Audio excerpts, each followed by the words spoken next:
And welcome to this edition of Oxford News This Week.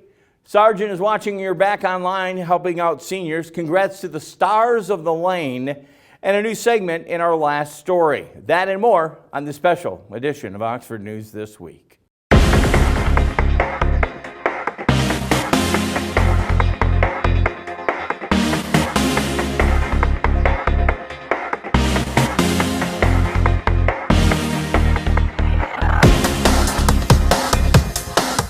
Welcome back to Oxford News This Week. Send us your tired, your dirty, your empty cans and bottles. For the fourth year in a row, two local groups are joining fundraising efforts.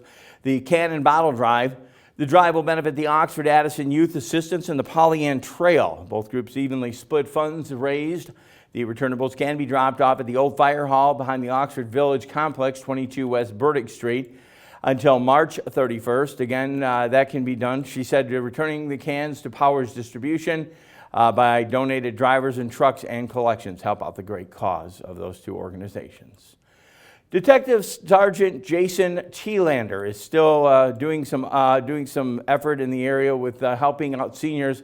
The upswing for, again, scams going on the internet, people being scammed out of their hard-earned money. He said he'd like to let folks know about some of the scams going on. Addison Township Substation Commander for the Oakland County Sheriff's Office said most of the fraud comes from social media. He said there are 4 categories related to fraud: confidence scams, automatic teller or even credit card fraud, and bad checks and identity thefts.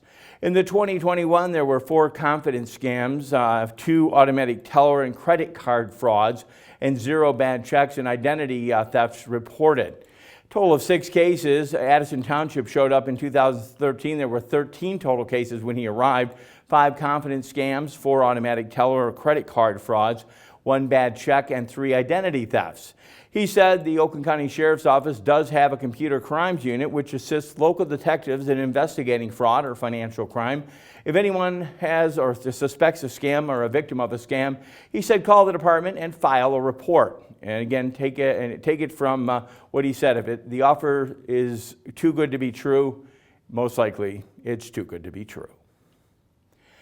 Yeah, it's yellow and it's rusting. Metal in the roof needs repairing. 50 years old, the Oxford Village is looking to bring life back to the old Oxford Fire Hall, currently the Old Fire Hall, located behind the village offices of the Oxford Village Police Department, 22 again West Burdick Street, is used as a house to house police vehicles and Pollyann Trail. It's a Pollyann Trail office as well.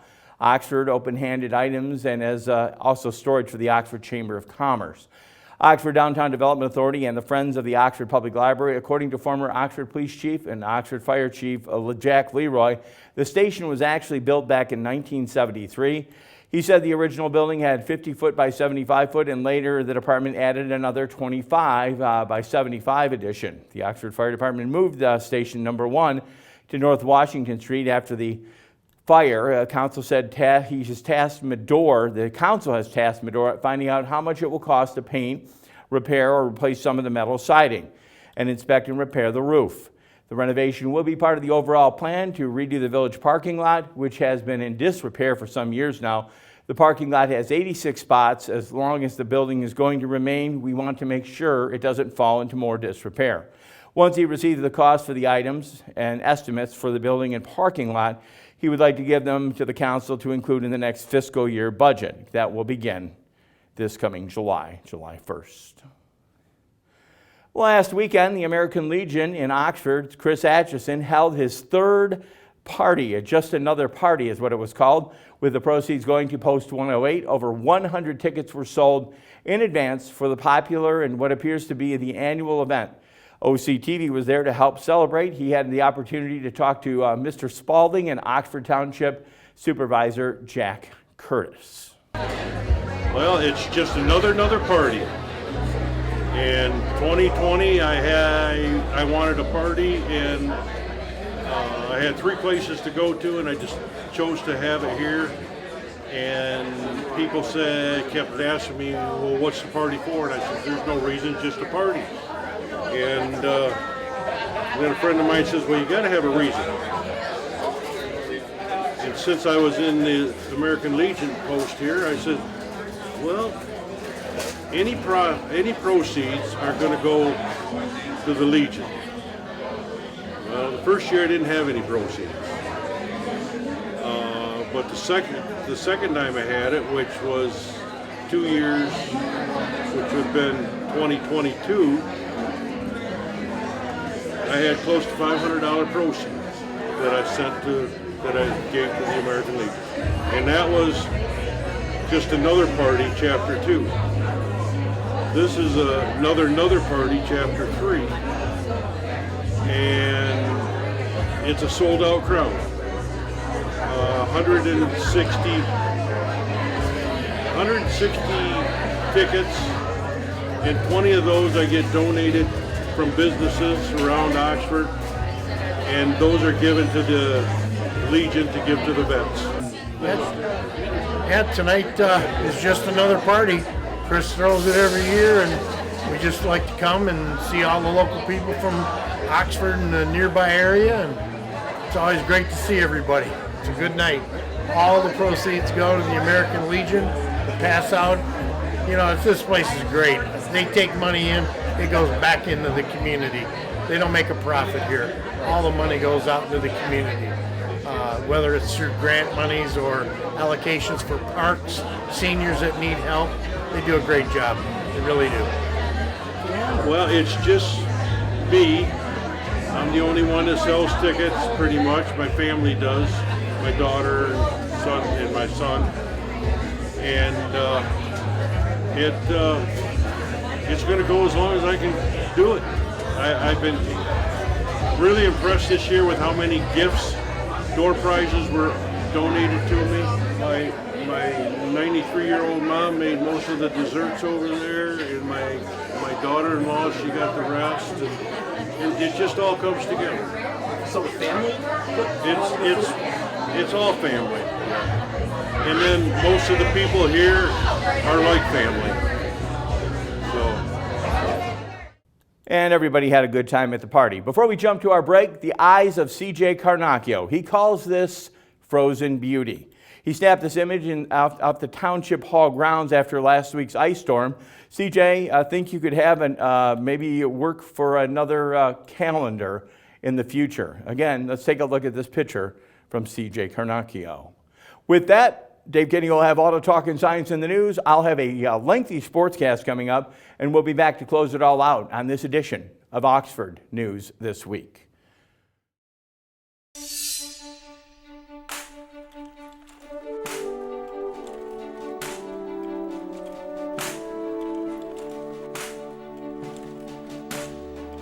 There are those who dedicate themselves to a sense of honor,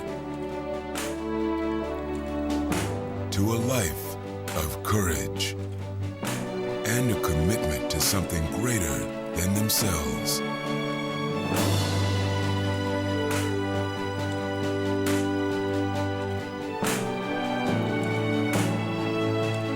They have always defended this nation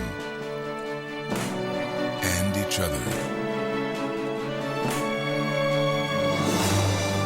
They still do. The few, the proud, the Marines.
Welcome to this edition of Auto Talk. I'm Dave Kenny, and these stories are taken from Automotive News.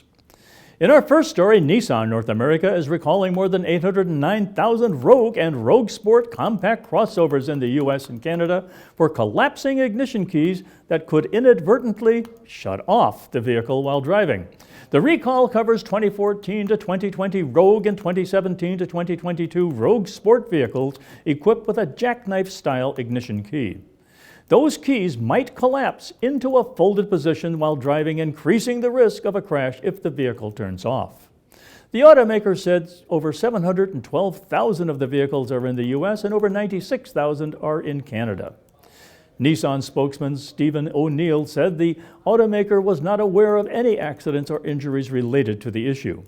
Nissan is advising vehicle owners not to attach any accessories to the key and only use it in the unfolded position until a remedy is available, according to a NHTSA recall. The remedy is expected to be available this summer, O'Neill said. Once the remedy is available, dealers will insert a spacer into the key slot of the ignition key. Owners will be notified by mail starting March 17th. And over at GM, as General Motors introduces newer and longer touchscreens into its vehicles, it may also have found a way to wipe away fingerprints and other oily residue that users leave behind without the help of a human. The automaker recently patented a process that would use light from violet micro LEDs along with the red, blue, and green light inside LEDs displays that is invisible to the eye but can react with a photocatalyst built into the coating of the display. That reaction would erase any smudges on a screen by drawing on water found in the air. What's different about GM's process is that it works in scenarios with low light, including at night or behind tinted glass, according to the patent document, which says the reaction now works best with the ultraviolet light found in sunlight. GM hasn't said how, when, or whether the technology might make its way into a vehicle or how consumers might benefit from it in the future. A GM spokesman said in a statement to Automotive News that the automaker continues to drive innovation for the benefit of its customers with the invention and commercialization of high-impact technology. We have nothing to announce today and cannot speculate on future technologies or products, they say. And over at Stellantis is recalling nearly 341,000 Ram heavy-duty diesel trucks globally after reports of 6 potentially related fires. The recall covers certain 2021 to 2023 Ram 2500 and 3500 pickups and 3500, 4500, and 5500 cab chassis trucks that are equipped with a 6.7-liter Cummins diesel engines and prior generation heater grid relays, which were the focus of 2 previous recall campaigns. The automaker is advising vehicle owners to park outside. FCA US, Stellantis US unit, said it's discovered the intake heater grid relays on certain vehicles may demonstrate overheating. In rare instances, this condition may pose a fire risk, according to a company news release just recently released. The recall affects an estimated 306,000 vehicles in the U.S. and 21,988 in Canada and over 12,000 in markets outside North America. Of the 6 vehicle fires, Stellantis said 5 occurred while the engines were still on. The automaker said it was unaware of any related injuries or accidents, and to fix the issue, Stellantis said it will replace an electrical connector. Well, that's it for this edition of Auto Talk. I'm Dave Kenny. Stay tuned to Oxford Community Television.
Welcome back to Oxford News this week. Wrestling action shows a strong team with Cheyenne Frank, Gavin Lewis, Dominic Benjamin, Cohen Eberhard, Micaiah Roper, and McKenna Bovee. They advance to the state semifinals. That'll take place at Ford Field coming up on March 3rd and 4th. Again, we'll have the results next week.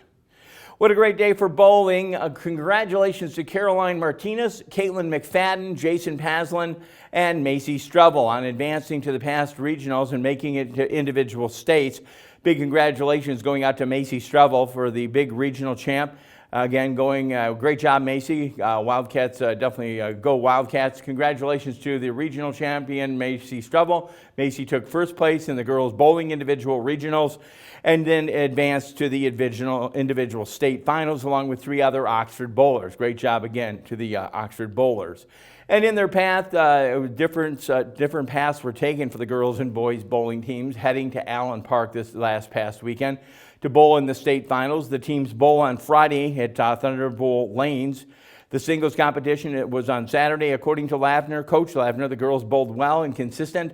They stayed in the top of their 3 spots of the day. The girls led by senior Olivia Hoffman, games at 178 and 201. She was also followed by co-captain Tessa Banks, who bowled at 180, 188. Junior Kayla Kaufman had 186 and 166.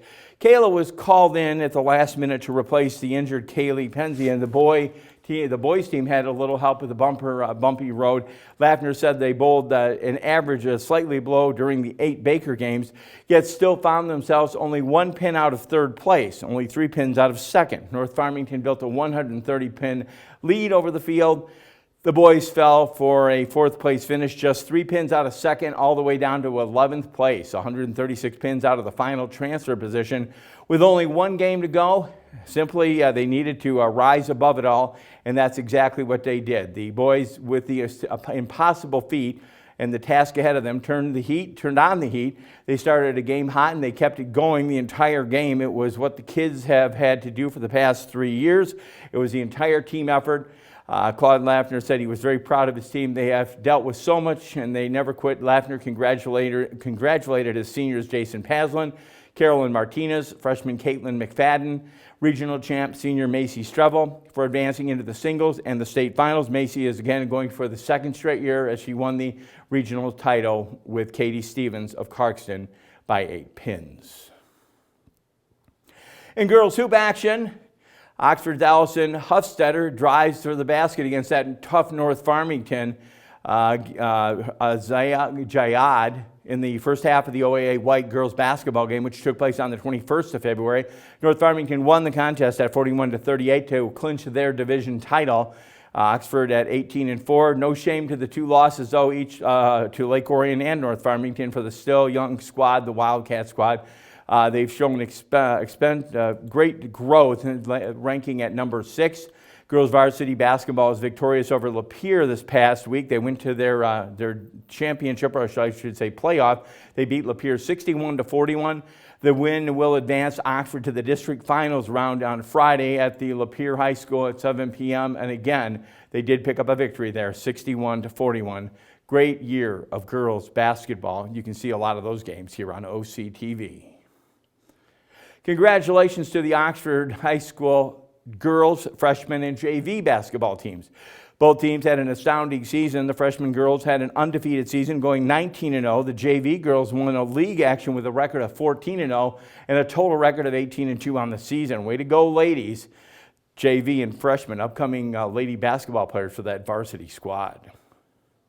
Troy Athens took the Cats to the floor early in the season in boys basketball. They picked up a victory 42 against Oxford's 33. To avenge the heavy floor of full scores the other night, Tuesday night saw contributions from everyone, according to Coach Steve Laidlaw. Wildcats powerhouse Troy Athens saw a strong Oxford team beat them once again, despite being knotted in the 3-way tie at the top of the OAA Blue. The Wildcats took another win away from the win to drop the Redhawks to 7-4, improving Oxford to a well over 500 play with a 6-5. OAA Blue standings powerhouse teams Berkeley 8-3. Birmingham Seaholm 8-3 will share top honors. Oxford does take on Berkeley in their final season game and could put another win in their column. So many scenarios right now in the blue. Last night, Oxford 69 and Troy 52. All games can be viewed here on OCTV. Again, looking forward to that contest tonight, and it will change the results in the OAA Blue. A lengthy sportscast there, a lot of congratulations going out. We'll be back with more to close it all out with our last story on Oxford News This Week. Abigail Adams here, just checking up on our springtime goat work on the Polly Ann Trail. What's that? Trash on our beautiful trail? Oh, that makes me so happy. We've got so many trash cans all over the trail. It's a beautiful day on the trail, but oh no, this could end badly. Wow, that sure was nice. Folks know not to hog the road. Even goats share. Hey, that gets my goat. Where are you going? Even I have to be out here on a leash. You sure are a nice dog, but stay away from those weeds. I'm gonna eat them later. What a beautiful gift, our Polly Ann Trail. I've got to hit the trail.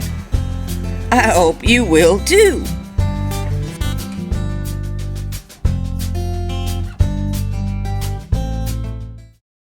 When the world's endangered animals need help most, when their lives are at greatest risk, when they would otherwise be lost, the International Fund for Animal Welfare is there, taking action to rescue the animals we love, to protect them and their threatened natural habitats. But the danger to animals the world over is growing, and the need for your help has never been more urgent. On land, you'll help stop poachers from threatening and killing elephants and big cats for the illegal wildlife trade. In the oceans, you'll help rescue dolphins, whales, and seals from deadly hazards. And you'll help rescue, rehabilitate, and release vulnerable animals when disasters strike. Here at home and around the world, we can't do this work without you.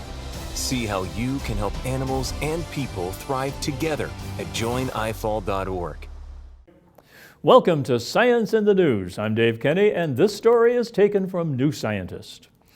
NASA smashed a spacecraft into an asteroid in 2022 in an attempt to move it, and the collision had more effect on the asteroid's orbit than predicted. An analysis of the smash-up and its aftermath has revealed why, and the results could teach us more about how to protect our planet from asteroids. The Double Asteroid Redirection Test, or DART, sent a probe careening into a small asteroid called Dimorphos, which orbits a larger one called Didymos. 5 groups of researchers have now analyzed different aspects of the collision, which pushed Dimorphos closer to Didymos, making every orbit about 33% shorter than before the smash, more than 25 times the change in orbital period required for the mission to be considered a success. That was helped by the fact that DART was right on target. The spacecraft hit very close to the center of Dimorphos, which is where you want to hit it in order to maximize the momentum transfer, says Carolyn Ernst at Johns Hopkins University in Maryland. But perhaps more importantly, parts of the asteroid flew off after the collision, giving it an extra push. People may think of the DART mission as a fairly straightforward experiment that is similar to playing billiards in space. One solid spacecraft impacts one solid asteroid, says Christina Thomas at Northern Arizona University. However, asteroids are far more complex than just a solid rock. Most asteroids, including Dimorphos, as it turns out, are rubble piles tenuously held together by gravity. So, when DART hit it, between 0.3 and 0.5% of the asteroid's mass came flying off in a huge plume of ejecta. The plume amplified momentum transferred from the spacecraft to an asteroid by a factor of 3.6. If we ever need to use something like DART to deflect an asteroid that's heading towards Earth, understanding that extra push will be crucial. Ejecta is going to give a larger push to an asteroid than the spacecraft itself. So that means in the future, if we have to use this technology to divert an asteroid from hitting Earth, then we don't necessarily need a huge spacecraft, says Jianlang Li at the Planetary Space Institute in Arizona. The plume of ejecta also put Dimorphos in a strange category of asteroids called active asteroids, which have tails like comets. It has long been thought that these tails might form from collisions with smaller space rocks, and DART has shown that idea to be a good fit. We can now really nail down what's going on with active asteroids, and that helps us to figure out what they're made of, which ties back to the birth of the solar system when they formed, says Ariel Grakowski at the SETI Institute in California. After DART, we know that we can change the trajectory of a small asteroid like Dimorphos, but all asteroids are different, so we can't be sure that a similar mission would work on anything that might be headed our way. I think the best way to apply what we've learned is to do it again on something bigger, says Grakowski. We need now to take what we know about how squishy the asteroid ended up being, how much stuff came off it, and how we were able to move it, scale it up, and do it again. Well, that's it for this edition of Science in the News. I'm Dave Kenny. Hello, this is Lomas Brown, ex-Detroit Lion, and you're watching OCTV. That's Oxford Community TV. Check it out. Canine Stray Rescue is Oxford's own local dog rescue. Each year they take in hundreds of dogs and bring them into suitable homes. A certified nonprofit organization, Canine Dog Rescue strives to give pound dogs a new leash on life. To donate, adopt, or even volunteer, call them at 248-628-0435 or go to their website, dogsaver.org, and click on the Canine Stray Rescue League link.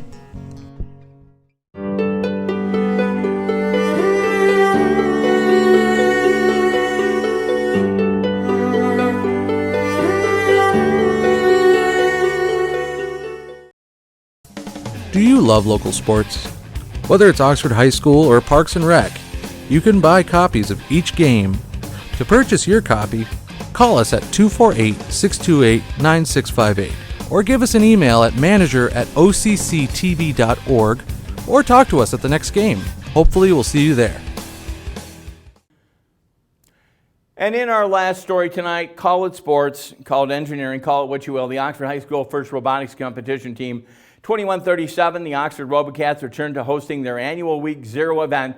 Again, the weekend of February 18th and 19th at the Oxford High School. Teams were from across the state, provided robot assistance, and could try out their robots on the robot practice field. Sponsors of the members of the community came out to check out the robotics team and do, again, total of 10 teams came to Oxford event. The teams were able to check out, set up, test their robots on the practice field and see how their robots performed. When actually a full replica of their competition field, Team 2137 also provided assistance for any of the teams that needed it for their robots. Members of the community, including current team sponsors and potential ones, were able to see what the robotics teams were able to offer. They were all given tours of the mechanitronics room in the high school by members of the team, while they were also able to watch teams try out their robots on the practice field. The Oxford Robocats, thanks everyone for coming out, for getting charged up for that week. The Zero event, hope to see everyone again at that event next year. Congratulations to the robotics team. And that will wrap things up. We thank our news gathering sources of the Oxford Leader, Oxford Township Facebook, photos by C.J. Carnacchio, and the Oxford Leader. OCTV can be viewed on Spectrum Charter Channel 191, Channel 99, the ATT Uver system, YouTube, Rumble, Facebook. Folks can even download the Roku app, watch OCTV programming. OCTV is also available to local groups for producing public service announcements. Maybe you have a show idea, you want to volunteer, give their office a call, 248-628-9658. Give our office a call, I should say. Thanks to producer director Kyle Snage, videographer Al Campbell, editor Kyle Snage, program director Dan Weiss, program director Connie Miller, also Marissa for helping on the editing, station manager Terry Stiles. For everyone at OCTV, I'm Jim Hughes, hoping you have a safe week. I invite you back next week in a time we will look at Oxford News This Week.